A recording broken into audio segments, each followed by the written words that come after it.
اشرفی voice کے دوستو السلام علیکم ورحمۃ اللہ۔ جی تو پیارے دوستو کہ آج کی ویڈیو میں ہم آپ کو حضور صلی اللہ علیہ وآلہ وسلم کے بچپن کے واقعات بتائیں گے۔ حضور صلی اللہ علیہ وآلہ وسلم کا بچپن۔ رسول اللہ صلی اللہ علیہ وسلم کی ولادت مبارکہ مکہ مکرمہ میں 9 ربیع الاول سن نبوی عام الفیل یوم دوشنبہ یعنی بروز پیر بمطابق 22 اپریل 571 عیسوی صبح کے وقت ہوئی تھی۔ ابن سعد کی روایت میں ہے کہ رسول اللہ صلی اللہ علیہ وآلہ وسلم کی والدہ نے فرمایا، جب آپ صلی اللہ علیہ وسلم کی ولادت ہوئی تو میرے جسم سے ایک نور نکلا جس سے ملک شام کے محل روشن ہو گئے۔ امام احمد نے حضرت عرباض بن ساریہ رضی اللہ تعالی عنہ سے بھی اسی مضمون کی ایک روایت نقل فرمائی ہے۔ بہقی کی روایات میں ہے کہ ولادت کے وقت بعض واقعات نبوت کے پیش خیمے کے طور پر ظہور پذیر ہوئے، یعنی ایوان کسریٰ کے 14 کنکرے گر گئے، مجوس کا آتش کدہ ٹھنڈا ہو گیا، بحیرہ سادہ خشک ہو گیا اور اس کے گرجے منہدم ہو گئے۔ رسول اللہ صلی اللہ علیہ وسلم نے جس بے سر و سامانی میں آنکھ کھولی اور جس ماحول میں تربیت پائی، قرآن کریم کی آیت ہے الم یجدک یتیما فآوی اس پر شاہد ہے۔ پیدائش سے قبل ہی والد کی شفقت سے محروم ہو جانا اور 6 سال کی کم عمری میں بحالت سفر والدہ محترمہ کا فوت ہو جانا اور پھر 8 سال کی عمر میں شفیق دادا کا بھی انتقال کر جانا، لمحہ بلمحہ اسی طرح دنیاوی آثروں کی جدائی نے ایک نوزائیدہ قلب پر کیا اثرات چھوڑے، ان کا مطالعہ بصیرت افروز ہوگا۔ سینکڑوں یتیم بچے ماں باپ کے سائے سے محرومی کی بنا پر نامکمل تربیت پاتے ہیں اور ہزاروں ماں باپ کے بے جا لاڑ پیار سے ہی خراب ہو جاتے ہیں۔ اچھی تربیت کے لیے ماں باپ کا وجود اس قدر اہم نہیں جس قدر خود بچے کی فطری ذکاوت اور سعادت اہم ہے۔ خارجی ماحول اپنے اثرات ڈالے بغیر نہیں رہ سکتے اور ماحول کی کون سی تعبیر قبول کرتے ہیں، اس کا دار و مدار بڑی حد تک بچے کی جبلی فطرت پر ہوتا ہے یا اس راہبری پر جو انسانی فطرت کو لمحہ بلمحہ قدرت سے حاصل ہوتی رہتی ہے۔ آیت مبارکہ میں مادی پشت پناہی سے قطع نظر تربیت کی اس راہبری کی طرف بھی اشارہ کیا گیا ہے جو رب کائنات نے اس در یتیم کے متعلق اپنا ذات خاص سے وابستہ فرمائی۔ ولادت کے بعد آپ صلی اللہ علیہ وسلم کی والدہ نے عبد المطلب کے پاس پوتی کی خوشخبری بھجوائی۔ وہ شاداں و فرحان تشریف لائے اور آپ صلی اللہ علیہ وسلم کو خانہ کعبہ میں لے جا کر اللہ تعالیٰ سے دعا کی، اس کا شکر ادا کیا اور آپ کا نام محمد صلی اللہ علیہ وآلہ وسلم تجویز کیا۔ آپ صلی اللہ علیہ وسلم کو آپ صلی اللہ علیہ وسلم کی والدہ نے 3 دن تک دودھ پلایا۔ پھر چچا ابو لہب نے اپنی لونڈی صوبیہ کو آپ صلی اللہ علیہ وسلم کو دودھ پلانے کے لیے بھیج دیا۔ صوبیہ آپ صلی اللہ علیہ وسلم کو کئی مہینے دودھ پلاتی رہی۔ 2 سال قبل اسی صوبیہ نے آپ صلی اللہ علیہ وسلم کے چچا حضرت حمزہ رضی اللہ تعالی عنہ کو بھی دودھ پلایا۔ عرب کے شہری باشندوں کا دستور تھا کہ وہ اپنے بچوں کو شہری امراض سے دور رکھنے کے لیے دودھ پلانے والی دیہاتی عورتوں کے حوالے کر دیا کرتے تھے تاکہ ان کے جسم طاقتور اور اعصاب مضبوط ہوں اور اپنا گہوارہ ہی سے خالص اور ٹھوس عربی زبان سیکھ لیں۔ اسی دستور کے مطابق عبد المطلب نے دودھ پلانے والی دائیا تلاش کی اور نبی کریم صلی اللہ علیہ وسلم کو حضرت حلیمہ سعدیہ رضی اللہ تعالی عنہ کے حوالے کر دیا۔ یہ قبیلہ بنی سعد بن بکر کی ایک خاتون تھی۔ ان کے شوہر کا نام حارث بن عبد العزیٰ اور کنیت ابو قبشہ تھی، اور وہ بھی قبیلہ بنی سعد ہی سے تعلق رکھتے تھے۔ رضاعت کے دوران حضرت حلیمہ رضی اللہ تعالی عنہ نے نبی کریم صلی اللہ علیہ وسلم کی برکات کے ایسے مناظر دیکھے کہ وہ سراپا حیرت زدہ رہ گئیں۔ حضرت حلیمہ رضی اللہ تعالی عنہ بیان فرماتی ہیں کہ وہ اپنے شوہر کے ساتھ اپنا ایک چھوٹا سا دودھ پیتا بچہ لے کر بنی سعد کے کچھ عورتوں کے قافلے میں اپنے شہر سے باہر دودھ پینے والے بچوں کی تلاش میں نکلی۔ یہ قحط سالی کے دن تھے اور قحط نے کچھ باقی نہ چھوڑا تھا۔ میں اپنی ایک سفید گدھی پر سوار تھی اور ہمارے پاس ایک اونٹنی بھی تھی، لیکن باخدا اس سے ایک قطرہ دودھ نہ نکلتا تھا۔ ادھر بھوک سے بچہ اس قدر کہ ہم رات بھر سو نہیں سکے تھے، اور نہ میرے سینے میں بچے کے لیے کچھ تھا اور نہ اونٹنی اس کی خوراک دے سکتی تھی۔ بس ہم بارش اور خوشحالی کی آس لگائے بیٹھے تھے۔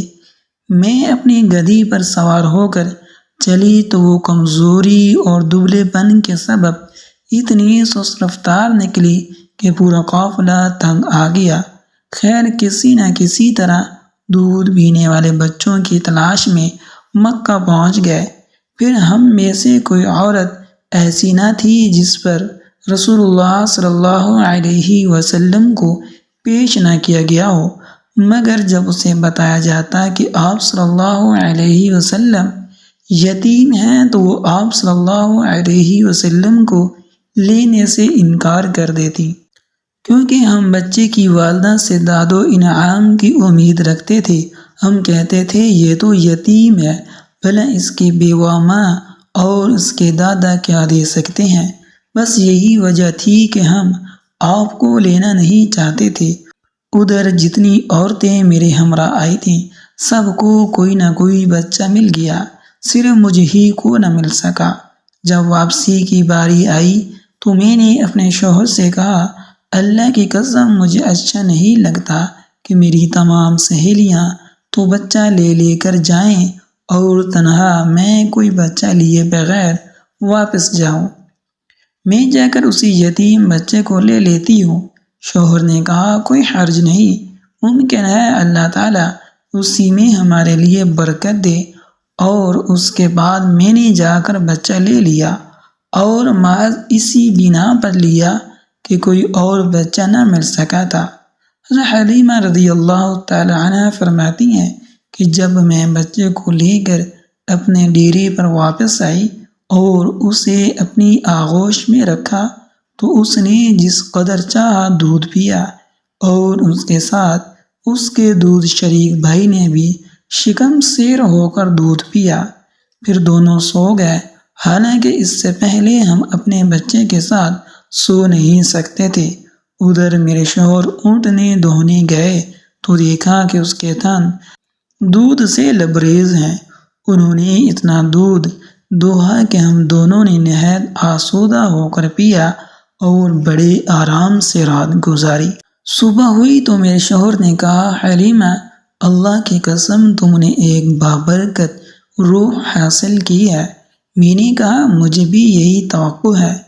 حضرت حلیمہ رضی اللہ تعالی عنہ فرماتی ہیں کہ اس کے بعد ہمارا قافلہ واپس روانہ ہوا تو میں اپنی اس خستہ حال گدھی پر سوار ہوئی اور اس بچے کو بھی اپنے ساتھ لیا، لیکن اللہ کی قسم اب وہی گدھی پورے قافلے کو کاٹ کر اس طرح آگے نکل گئی کہ کوئی گدھا اس کا ساتھ نہ دے سکا، یہاں تک کہ میری سہیلیاں کہنے لگیں، اے ابو زویب کی بیٹی، ذرا ہم پر مہربانی کر، آخر یہ تیری وہی گدھی تو ہے جس پر سوار ہو کر تو آئی تھی۔ میں نے کہا، ہاں ہاں، اللہ کی قسم یہ وہی ہے۔ انہوں نے کہا، یقیناً اس بچے کا کوئی خاص معاملہ ہے۔ پھر ہم بنو سعد میں اپنے گھروں کو واپس آ گئے۔ ہمارا علاقہ روئے زمین کا سب سے زیادہ قحط زدہ علاقہ تھا، لیکن ہماری واپسی کے بعد میری بکریاں چرنے جاتی تو آسودہ حال اور دودھ سے بھرپور واپس آتی۔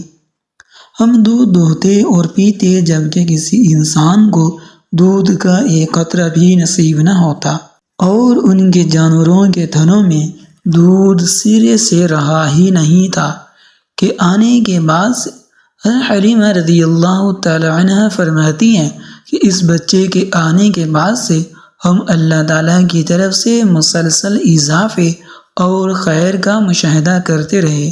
حضور صلی اللہ علیہ وسلم نے ابتدائی عمر کے 4 سال حضرت حلیمہ رضی اللہ تعالی عنہ کی گود میں ان کے خاوند حارث کے کندھوں پر اور ان کی بیٹی شیمہ کے ساتھ کھیل کود میں گزارے۔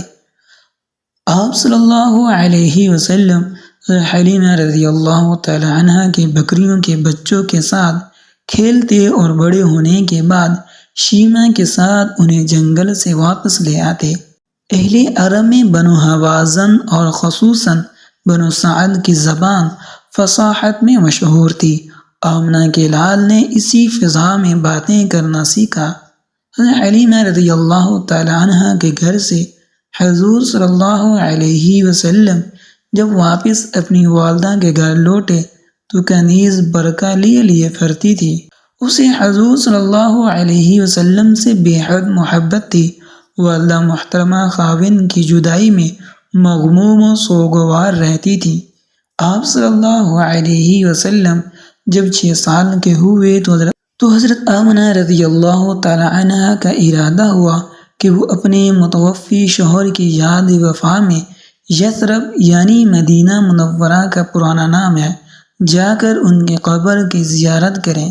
چنانچہ وہ اپنے یتیم بچے محمد صلی اللہ علیہ وسلم، اپنی خادمہ ام ایمن اور اپنے سرپرست عبد المطلب کے ہمراہ کوئی 400 کلومیٹر کی مسافت طے کر کے مدینہ تشریف لے گئے اور وہاں 1 ماہ تک قیام کر کے واپس ہوئیں، لیکن ابھی اثنائے راہ میں تھی کہ بیماری نے آ لیا۔ پھر یہ بیماری شدت اختیار کرتی گئی، یہاں تک کہ مکہ اور مدینہ کے درمیان مقام ابوا پہنچ کر رحلت کر گئی۔ کم سن محمد صلی اللہ علیہ وسلم ایک مرتبہ پھر دنیاوی اعتبار سے بے یار و مددگار رہ گئے۔ بوڑھے عبد المطلب اپنے پوتے کو لے کر مکہ پہنچے۔ ان کا دل اپنے اس یتیم پوتے کی محبت و شفقت کے جذبات سے لبریز تھا، کیونکہ اب اس سے ایک نیا زخم لگا تھا جس نے پرانے زخموں کو کریت دیا تھا۔ عبد المطلب کے جذبات میں پوتے کے لیے ایسی رقت تھی کہ ان کی اپنی حقیقی اولاد میں سے بھی کسی کے لیے ایسی رقت نہ تھی۔ چنانچہ قسمت نے آپ صلی اللہ علیہ وسلم کو تنہائی کے جس صحرا میں لا کھڑا کیا تھا، عبد المطلب اس میں آپ صلی اللہ علیہ وسلم کو تنہا چھوڑنے کے لیے تیار نہ تھے، بلکہ آپ صلی اللہ علیہ وسلم کو اپنی اولاد سے بھی بڑھ کر چاہتے اور بڑوں کی طرح آپ صلی اللہ علیہ وسلم کا احترام کرتے تھے۔ دادا عبد المطلب کا انتقال۔ آپ صلی اللہ علیہ وسلم کی عمر ابھی 8 سال 2 مہینے 10 دن کی ہوئی تھی کہ حضور صلی اللہ علیہ وسلم کے نازک دل کو ایک اور ٹھیس لگی اور دادا عبد المطلب کا 82 سال کی عمر میں مکہ میں انتقال ہو گیا۔ دادا وفات کے وقت اپنے یتیم پوتے کو اپنے بیٹے ابو طالب کے حوالے کر گئے، جو آپ صلی اللہ علیہ وسلم کے والد عبداللہ کے سکے بھائی تھے۔ ابو طالب پختہ عمر کے تھے۔ ان کی شادی عرصہ ہوا فاطمہ اصلیہ سے ہو چکی تھی، لیکن اس وقت ان کا صرف ایک ہی کم سن بچہ طالب تھا۔ بعد میں انہی سے دوسرے بہن بھائیوں کے ساتھ بالترتیب حضرت علی رضی اللہ تعالی عنہ بھی پیدا ہوئے۔ دونوں میاں بیوی نے بھتیجے کو ہاتھوں ہاتھ لیا اور حقیقی بیٹے کی طرح پرورش کرنے لگے۔ حضور صلی اللہ علیہ وسلم کو ماں کی لٹی ہوئی ممتا ہی نہیں، باپ کا پیار بھی مل گیا اور کھیلنے کے لیے ایک چھوٹا سا بھائی بھی۔ کم سن محمد صلی اللہ علیہ وسلم کی زندگی کا نیا دور شروع ہو چکا تھا۔ اس کی حدود نہایت واضح تھی۔ متوسط الحال ابو طالب کا مختصر گھرانہ، چچا کا محبت بھرا سلوک، چچی کا ماں کا سا پیار اور اپنے سے چند سال کم عمر ننھا طالب کھیلنے، دن بھر بکریوں کی رکھوالی، جنگل میں انہیں چراتے رہنا، جڑ بیری کے پیر کھانا اور اونٹوں کی مہار پکڑنا، بکری کے بچوں سے پیار کرنا، گھر کے چھوٹے موٹے کام کر دینا۔ اس عمر میں اور اس ماحول میں اس کے سوا اور کیا مشاغل ہو سکتے تھے؟ ابن عساکر نے جہینیہ بن عرفطہ سے روایت کی ہے کہ جب وہ مکہ آئے تو قریش کے لوگ ابو طالب سے کہہ رہے تھے کہ وادی قحط کا شکار ہے، بال بچے فاقے کی زد میں ہیں، چلیے بارش کی دعا کیجیے۔ ابو طالب ایک بچہ ساتھ لے کر باہر تشریف لائے۔ بچہ انتہائی پرنور معلوم ہوتا تھا۔ اس کے ارد گرد اور بھی بچے تھے۔ ابو طالب نے محمد صلی اللہ علیہ وسلم کا ہاتھ پکڑ کر ان کی پیٹھ کعبہ کی دیوار سے ٹیک لگا دی۔ آپ صلی اللہ علیہ وسلم نے ان کی انگلی پکڑ رکھی تھی۔ اس وقت آسمان پر بادل کا ایک ٹکڑا بھی نہ تھا، لیکن دیکھتے ہی دیکھتے ادھر ادھر سے بادلوں کی آمد شروع ہو گئی اور ایسی دھواں دار بارش ہوئی کہ وادی میں سیلاب آ گیا اور شہر و بیاباں شاداب ہو گئے۔ بعد میں ابو طالب نے اسی واقعہ کی طرف اشارہ کرتے ہوئے محمد صلی اللہ علیہ وسلم کی مدح میں کہا تھا، وہ خوبصورت ہیں، ان کے چہرے سے بارش کا فیضان طلب کیا جاتا ہے، یتیموں کے ماوا اور بیواؤں کے محافظ ہیں۔ سادہ زندگی اور اس کی ذمہ داریوں نے رسول اللہ صلی اللہ علیہ وسلم پر کم عمری ہی میں اثر ڈالا ہوگا اور زندگی کو خوشباشی اور لاابالی کی نظر سے دیکھنے کے بجائے اس پر سنجیدگی سے غور کرنے پر میل کیا ہوگا۔ شاید یہی وجہ تھی کہ آپ صلی اللہ علیہ وسلم 12 سال کی عمر ہی میں چچا کے ساتھ تجارتی قافلوں میں جانے کے مشتاق نظر آتے ہیں اور ساتھ چلنے کے لیے اصرار کرتے ہیں۔ حلیم بچہ محبوب بھتیجے کی فرمائش کیسے ٹالتے؟ کم عمری کے باوجود طویل سفر پر لے جانے کے لیے تیار ہو گئے۔ ابو طالب آپ صلی اللہ علیہ وسلم کو ساتھ لے کر مکہ شام کے سفر پر نکلے اور بصرہ پہنچے۔ بصرہ شام کا ایک مقام اور حوران کا مرکزی شہر ہے۔ اس وقت یہ جزیرۃ العرب کے رومی مقبوضات کا دارالحکومت تھا۔ اس شہر میں جربجیس نامی ایک راہب رہتا تھا۔ جب قافلے نے وہاں پڑاؤ ڈالا تو یہ راہب اپنے گرجے سے نکل کر قافلے کے اندر آیا اور اس کی میزبانی کی، حالانکہ اس سے پہلے وہ کبھی اپنے گرجے سے نہیں نکلا تھا۔ اس نے رسول اللہ صلی اللہ علیہ وسلم کو آپ کے اوصاف کی بنا پر پہچان لیا اور آپ کا ہاتھ پکڑ کر کہا، یہ سید العالمین صلی اللہ علیہ وسلم ہیں اور اللہ تعالیٰ نے انہیں رحمت للعالمین صلی اللہ علیہ وسلم بنا کر بھیجا ہے۔ ابو طالب نے کہا، آپ کو یہ کیسے معلوم ہوا؟ اس راہب نے کہا، تم لوگ جب گھاٹی کے اس جانب نمودار ہوئے تو کوئی بھی درخت یا پتھر ایسا نہیں تھا جو سجدہ کرنے کے لیے جھک نہ گیا ہو، اور یہ چیزیں انبیاء علیہم السلام کے علاوہ کسی انسان کو سجدہ نہیں کرتی۔ پھر میں انہیں مہر نبوت سے پہچانتا ہوں جو کندھے کے نیچے نرم ہڈی کے پاس سیب کی طرح ہے، اور ہم انہیں اپنی کتابوں میں بھی پاتے ہیں۔ اس کے بعد اس راہب نے ابو طالب سے کہا کہ انہیں ملک شام نہ لے جاؤ، کیونکہ یہود سے خطرہ ہے کہ کہیں وہ انہیں کوئی نقصان نہ پہنچائیں۔ اس پر ابو طالب نے آپ صلی اللہ علیہ وسلم کو مکہ واپس بھیج دیا۔ قریش تمام تر تجارت پیشہ تھے۔ بنو فہر کا نام قریش اسی پیشہ کی وجہ سے ہی پڑا تھا۔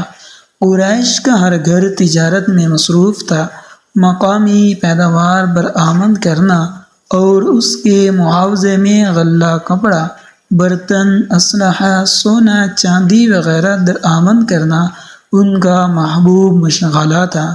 وہ سال میں 2 مرتبہ اپنا اپنا سامان لے کر قافلوں کی شکل میں نکلتے، کبھی شام کا رخ کرتے اور کبھی یمن کا۔